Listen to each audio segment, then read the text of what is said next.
And just, we gotta remember to keep an eye on it.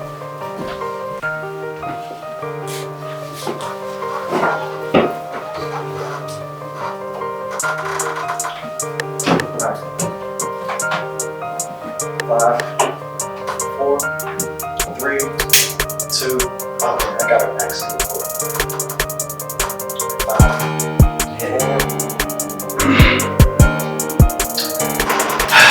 How you feeling? I'm feeling amazing. How you feeling, man? Pretty good, actually. Like, very good. I only slept 2 hours. How you feeling? Pretty and very good then, man. So I worked overnight, and I got off. I did some editing, and for 2 hours of sleep, I think I'm feeling good because what I do is not draining me. Like, my work doesn't really feel like work. I like my job. Mm-hmm. Very few people can say that.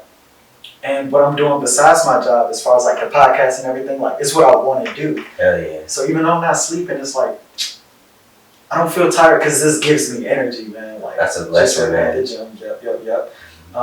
You been working out? Did you get back on that? Actually, man, you got on me like, hey, you know the gym is open, right? Yeah, so, we just opened back up. I popped out this morning and started my V-shaped regimen.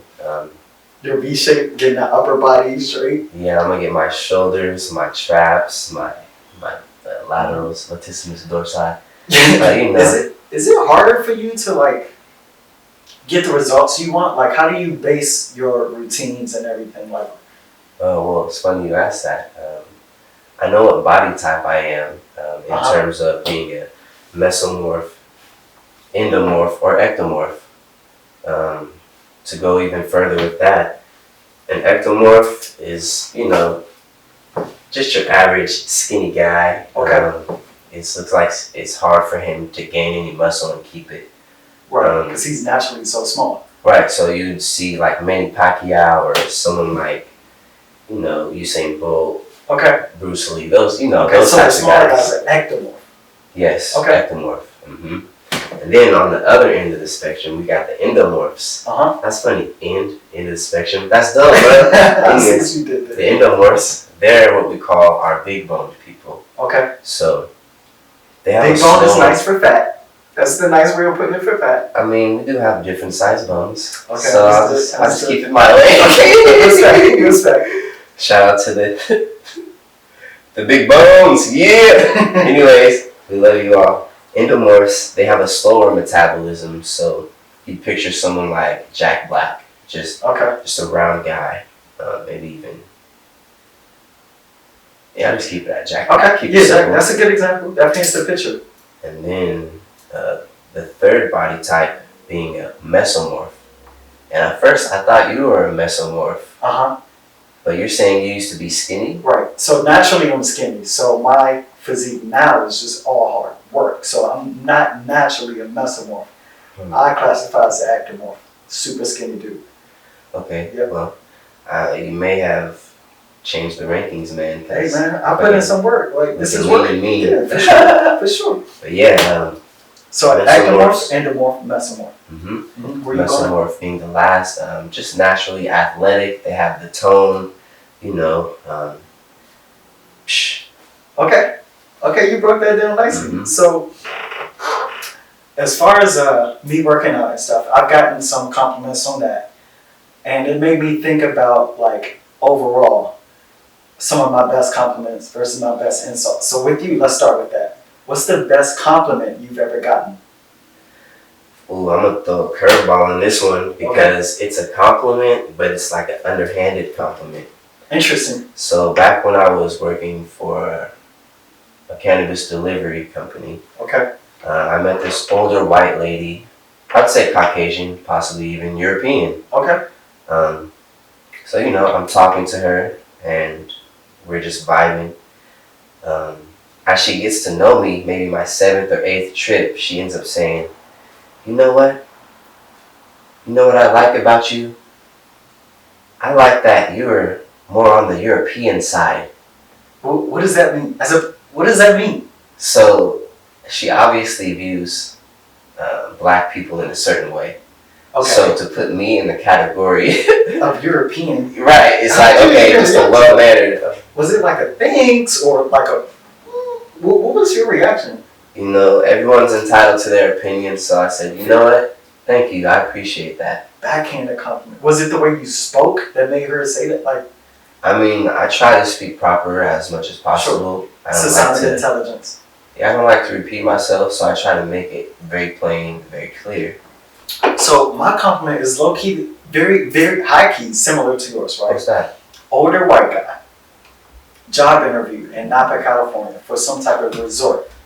So after the interview, he tells me, "You really held your own. Like you're very well spoken, you're eloquent, you present yourself very well.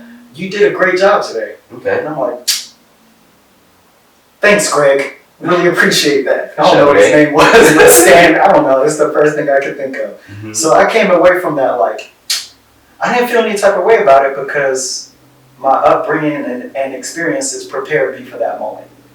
Now, he offered me the job. I didn't take it. No, I didn't take it. I didn't really want it. Yeah, I got put onto that opportunity by a business associate. Mm-hmm. And I knew for the job, it's not really what I wanted to do. So even though it was offered, I don't want to put myself in a position to where I'd be stressing and out of my box. Right. So what was your worst insult? Well, it's funny you bring up Napa, California, and I wouldn't say it's an insult. I would just say it's like ignorance. So the same negative vibrations type thing. So This is back when I went to middle school in Napa. I went to a private school, Faith Learning Center. Like 12 of us from kindergarten to 12th grade. So we're on a field trip to some type of fabrics and textile shop. Okay. A woman has her baby. I wouldn't say baby. He's old enough to speak and discern. Maybe so, like a toddler? Toddler, gotcha. Yeah. So we're walking in. Mind you, I'm the only black male in the class and in the vicinity. Mm-hmm. So the child looks at me and asks his mom, "Mom, why is his skin dirty?" Oh no. That's fascinating. That's very fascinating. How much did you cry? I can't say that I cried because we were just still on the field trip. Mm-hmm. But just that level of ignorance, like as far as diversity. So right. That's so here's crazy. Here's a question. Is part of you kind of upset at the kid for saying something so ignorant, or can you not blame the kid because they don't know any better? I don't blame the child at all. Mm-hmm. I actually thank the child for enlightening me to see what's really going on because the mom would be like, you know what I mean? Like, get away from me, black child type stuff. Right. The kid is speaking from his soul. Like, he's obviously not ever seen a black man, which is really, that's fascinating. That's crazy. So on that note, it's almost like, it's not to say that prejudice or anything is ever a natural thing. I think certain experiences or lack of experiences determine your outlook. So certain times, to me, whenever I hear of any type of racist or prejudiced way of thinking or acting, I just think it's a thing of ignorance. They don't know any better. Right, because they haven't been shown or taught any better. Exactly. So you can't blame that kid, but damn, that's eye-opening. Hey, shout out to that kid, man. Hope you have some black and Hispanic friends. Hopefully, man. Get some diversity. So my insult, I was like in 4th grade. I remember there was this girl that I liked. I remember their names. They were twins. Shout out to Gloria. Hey. Appreciate that. So one of the twins, I asked her out. I pretty much asked her, "Hey, you want to go together?" And she was like, "Nah, you're too smart." I'm like, what the hell does that mean? You don't want to A? Yeah, like, what the hell does that mean? And it's like, you're kind of taught that doing good in school is a good thing. So how is it that I'm this smart kid, but this girl doesn't like me because I'm too smart? Like, that blew my mind. Do you think it's because, like, people don't like to challenge themselves? They don't like to think? Like, they just want the easiest route possible? Or? I don't think so. I think she was too young. We were too young for her to think like that. Oh, true. I think it might have been like a cool thing. So like her saying you're too smart is her way of saying you're not cool enough for me. Interesting. So I'm thinking that might have been it. that So makes sense. now with that level of thinking, women definitely have a different idea of like attraction and things. So if she was older, if we were older and my intelligence, let's say we're in college or something, my intelligence might have been attractive to her. Oh, certainly. Because that can lead to possible opportunities for me, right? So I was thinking about this the other day, and we talk a lot about men versus women attraction and stuff. Mm-hmm. You can tell a lot about people's values by the questions they ask, right? So let's say hypothetically somebody's trying to introduce a woman to this guy, Okay, right? how's that gonna go? One of the first questions you're going to hear is, "Nice, what does he do?" Certainly. Yeah, she How wants many to, dollar signs can I exactly come the up dollar with? sign. She wants to know what he's worth. She wants to know if he's somebody she can get with because she'll be cool, financially cool, right? On the other hand, let's flip it around. Let's say it's a guy. What's the guy say? His question is going to be, what does she look like? And that just goes back to like our values, and it's a natural thing. Like we're That is true. visually stimulated. We're very visually stimulated. Yeah, definitely a majority of us. So on that note, right? Since we're on levels of like value and what makes one attractive to the other. In this social media age, our value is unfortunately measured by our numbers. How many followers do you have? Are you lit? How many likes you get? Exactly. Like that's pretty much what determines your value. And it really hit me back when I was single. Let's say I go approach a girl, talk to her, conversation's cool, and Allegedly. allegedly, and the conversation would go to the point where I'm trying to close. So naturally, I'd be like, okay, let me get your number. We'll go out to eat. We'll go kick it sometime, hang out. Mm-hmm. And I was getting this response to where they'd be like, what's your Instagram? Right. What's your Snapchat? I'm not on there like that.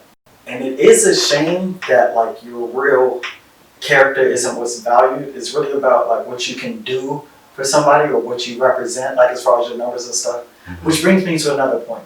Did you hear about B. Simone and what she was saying? Yeah, something about some 9 to 5 stuff. Right. So the gist of it was she can't date anybody who does a 9 to 5 because she's this boss, she's this entrepreneur, and a 9 to 5 guy just won't get it. Mm-hmm. And at first I was like, that's such a shallow thing to say, but then I understood it because, like we've said before, men and women value different things. I'm not mad at what she said because if she's this boss, why would she deal with somebody who's not a boss? That makes sense. Yeah. I mean, she'd want someone who is, I would say, just familiar with the odds and ends of being an entrepreneur. Sure. I guess that's understandable. At least on her level. That's reasonable. Now, if it was a man, I don't know if I could speak for most of them, but I think there would be a lot more men in her shoes who was a boss who probably wouldn't mind dating a 9 to 5 because he already got everything covered. Mm-hmm. All he needs is like a wife. Like, so that just goes back to what we were saying on that one episode about women dating across and up and men dating across and down. So it's just a reality of it, and I think we should, as people in general, we got to get out of this mindset of that just sounds so messed up, how dare she, but we got to think of the reality of things, like the way the world is. Go ahead. Well, at the same time, if a woman is only basing her decision on how much a man makes and not his character, then how does that translate when, he's doing a series of things that's just disappointing, lets her down?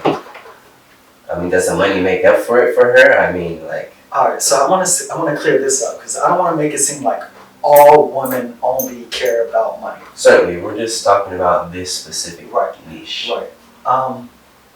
Going back into the point about the money thing, women are attracted to the potential of like security, financial, all that stuff. Mm-hmm. But oftentimes they'll see something in him. They'll look at the guy and they'll be like, I can work with this. I can build him up to something. That's why you see that starving artist with that beautiful woman. She sees something in him and she knows she has the potential to build something out of it. So I don't want us to paint this picture that all women go through, blah, blah, blah, blah, blah. Right. But when you hear that, you gotta understand the reality of it. Did that answer your question? I don't know if it did. Hey man. Yeah. It's all good. It's all It's good. all good. We're all good. So going back into the Nina Simone or B Simone, Yeah, whatever her name. can we stop shitting on people with jobs? Like, can we just stop doing that? That shit ain't cool, man. We all gotta make a fucking living. We all do. Bills come every month. And you were telling me how like there's all different levels of society. Like everybody does their part, right? Mm-hmm. I have a job. You have a job. Certainly. Yeah. So there's this whole thing. There's this idea that if you're not an entrepreneur, if you don't have $1 million by 30, you're losing. Like, can we cut that out? Yeah, can we man. cut that out? That's not fair because everyone doesn't have the same shit. We're working. Mm-hmm. We're just working. You see us working. Mm-hmm. So don't hate on us. Mm-hmm. Try to lift us up. Don't put us down. For sure. I do. You would love for them to lift up the people, but nah, probably ain't gonna happen. So let's get out of that mindset. If you have a job, don't beat yourself up about having a job. Like, Shout out to you. Get there on time. Yeah. On time. for sure. I'm trash at that. I'm trash at Oh, that. yeah. It's all good. Bro, you about to. You were really upset that time when I came late. Yeah, man. I was just a little bit, just off the Richter. I wasn't expecting it. Nah, it's cool, and I respect and appreciate the fact that you checked me on that. I can definitely appreciate that. I wouldn't call it check. I would just call it being honest, man. Okay, respect. Open communication. Respect, open communication. So, this is kind of random, but do you believe in soulmates? Oh, interesting. I mean, the odds of winning the lotto is like let's just say 5 million for a particular game. Okay. There's 9 billion people, so it's like, what are the odds of finding your particular quote-unquote soulmate in the same vicinity as you, you know? Like in your city and Right. area and stuff? Interesting. Honestly, they would be better than 1 in 5 million, right? Wait, let me take that back. First of all, I'm not sure that I believe in soulmates. Okay, tell me more about that. So you know how you hear about the one, I think I believe in A1. A1. There can be so many. I think a lot of what goes into that soulmate feeling is shared values, shared ideas, and I think that soulmate thing is kind of like a romanticized idea of the connection you feel with somebody. Okay. Yeah. Well, do you think the soulmate thing is like built, like you build into this person being your soulmate possibly? Or do you think it's just an instant thing and if it's not, Yes. then you just Yes. bounce? So, in the idea of the soulmate, I think that is based on that instant connection. Also, over time, you just feel like you're meant for each other. That's the pushed out version of the soulmate. Once again, I'm not sure that I believe it. I just think that you connect with certain people who have similar values than you. I just think everything is so romanticized. What about that opposites attract stuff? When it comes to dating and relationships, I don't think that's a thing. I don't think that's a What thing. would the opposites be as far as food interest? I mean, you can learn to like a different food. Like You can learn that, but it would be too much work. I think if opposites are attracting, those opposites are going to drive you apart. Like those opposites are going to make it difficult to connect because you don't have the same values, you don't have the same interests. I'm not sure where that come from. Well, that's a thought. Thought of the for day. sure, right? Yeah. Hell yeah. So speaking of thought of the day, that's all my thoughts for the day. Do you have anything else you want to get off? Any shout outs? Anybody you want to? Oh yeah, let's say shout out to God. Shout out to my 8-ball pool crew, Canna Vibes. Oh, yeah, you trying to get that out? Never. Check my record. Canna Vibes, you can join. We're 5 deep now, but by the time you hear this, we'll have 7 people plus. Okay. Other than that, if your feet smell like an urban bag of Fritos, shout out to you. That's it. That's all I got, man. Shout out to the followers. Shout out to the supporters. We just got these stickers in. Hey. We got these stickers in. So what we're going to do is for the next 5 followers, you'll get free stickers. So go to the New Cool Syndicate on Instagram. It's all one word. Inbox us, DM us. What should the DM say? Shit. We lit. We lit. Yes. So follow the New Cool Syndicate, DM We Lit, and you'll get a free sticker. So that's only for the first 5 followers. All right. I do have another shout out. Shout out to Brian. Hey. I'm gonna shout out your Instagram. Hopefully you don't have a problem with it, but that's B as in boy, A, P as in purse, F 1 2. So BAPF 1 2 on Instagram. Follow him, Brian. Put that stuff out, man. Stop sitting on your content. Yeah, let it fly. Yeah, exactly. Let it fly. Put that stuff out, man. And hopefully we can link up soon. On that note, this has been another episode of the New Cool Syndicate podcast. Join the Syndicate, man. Stop playing with yourself in your future. We're building right now. Join the Syndicate. Join while it's early too, because we might get selective with who we let in. You know what I mean? So Facebook is the New Cool Syndicate, all 3 words. Instagram once more, the New Cool Syndicate. Follow my personal page too, WTF_Iowa on Instagram. Hey, at It's Me, the Micah on Instagram. At Ganja Guy. Find him to see his new face. For sure. And on that note, yeah, we out of here. Thank you for listening. Lucky number 13. Hey, 22 minutes. Nice. We get that down to like 19 minutes maybe. That's fucking lit. We're still going. I forgot to say Happy Juneteenth. But I guess say it now. time they hit. Say it now. Happy Juneteenth, y'all. Slavery is over.